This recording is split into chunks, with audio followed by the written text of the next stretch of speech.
Sejauh ini, mitologi Yunani kuno masih menjadi topik utama dalam perbincangan kita, khususnya menyangkut wilayah teologi atau pengakuan ketuhanan dalam aktivitas sehari-hari.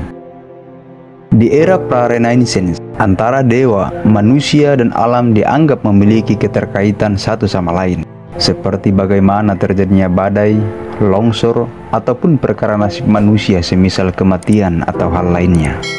Di lautan misalnya, para Yunani kuno mengasumsikannya bergantung dari kehendak dewa. Semisal Poseidon, ia diakui sebagai dewa laut yang mampu mengatur seluk-beluk bagaimana lautan.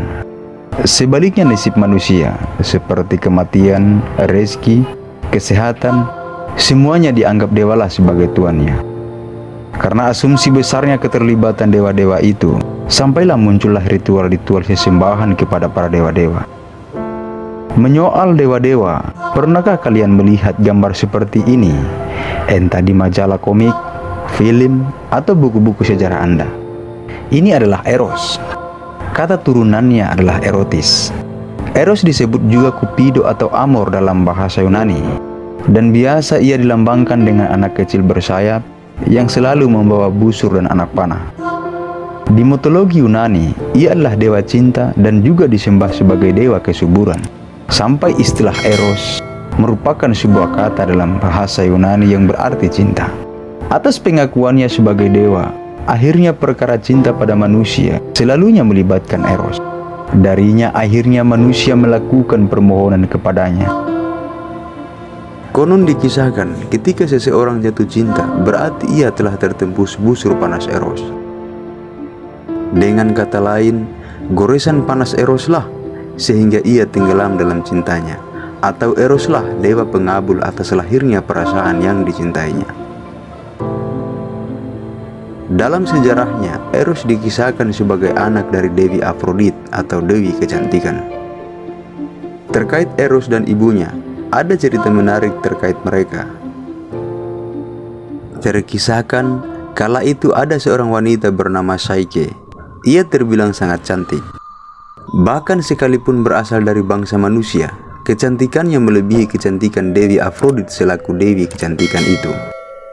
Atas kecantikan Psyche tersebut, perlahan Dewi Afrodit merasa tersaingi dan iri hati kepada Psyche. Yang tak lama kemudian, muncullah niat buruk Dewi Afrodit ingin mencelakai Psyche. Langkah yang dilakukannya ialah menyuruh anaknya, Eros, untuk membuat Psyche jatuh cinta pada lelaki yang jelek. Selang waktu yang tak begitu lama, berangkatlah Eros dengan maksud menjumpai Psyche. Dan setibanya melihat Psyche, ternyata terjadi kesalahan yang dilakukan oleh Eros. Tanpa disengaja, busur panahnya justru menggores ke badannya sendiri. Dan tentunya seperti yang ditegaskan bahwa siapapun yang terkena busur panas Eros pasti akan merasakan jatuh cinta. Dan kini telah berlaku pada Eros. Atas goresan busur panahnya sendiri akhirnya membuatnya jatuh cinta kepada Psyche. Dan atas semua itu berlangsunglah hubungan kasih antara Eros dan Psyche. Terjalinlah tali kasih antara keduanya, dan membuatlah mereka sering bersama membangun mahligai cinta di seisi waktu. Afrodit yang kemudian tak kunjung henti menanti hasil kerja anaknya, dan perlahan mulai mempertanyakannya, dan akhirnya mulai curigalah atas hubungan anaknya bersama Psyche. Setelah mengetahui percintaan mereka, ia memutuskan tidak menyetujui hubungan itu dan memberi kutukan kepada Psyche karena berhubungan dengan seorang dewa. Dewa Eros yang karena besarnya cintanya kepada Psyche, kemudian berupaya menyelamatkan Psyche dengan mendatangi Dewa Matahari, meminta restu darinya.